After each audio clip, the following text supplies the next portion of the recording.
മോളെ ആരാ മനസ്സിലായില്ല. മാഷെന്നെ മുത്തൂറ്റ് സ്കൂളിൽ വെച്ച് പഠിപ്പിച്ചിട്ടുണ്ട്. സുഖാണോ? സുഖമായിട്ടിരിക്കുന്നു മാഷേ. മോളെ ഞാൻ ഈ അഡ്രസ് തപ്പി വന്നതാ, ഒന്ന് പറഞ്ഞു തരുവോ? ഞാൻ പറഞ്ഞുതരാം മാഷെ, ഇത് എനിക്ക് അറിയാമല്ലോ. ഞാൻ പറഞ്ഞുതരാം മാഷ്. ഇവിടുന്ന് നേർരേഖയില് ഒരു 350 മീറ്റർ നടക്കുക. അവിടെ നിന്ന് കിഴക്കോട്ട് ഒരു 45 ഡിഗ്രി തിരിയുമ്പോ മാഷ് ഒരു കവലയിലെത്തും.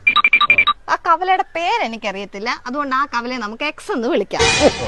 ആ കവലയിൽ നിന്ന് 2 വഴികളുണ്ട് സാമാന്തരികമായി, ഒരു വൈയും ഒരു സെഡും. അതിൽ ഇസഡ് എന്ന വഴി കൂടെ ഒരു 2 മിനിറ്റ് നടന്നു കഴിയുമ്പോഴത്തേനും ലംബമായി നടക്കണേ.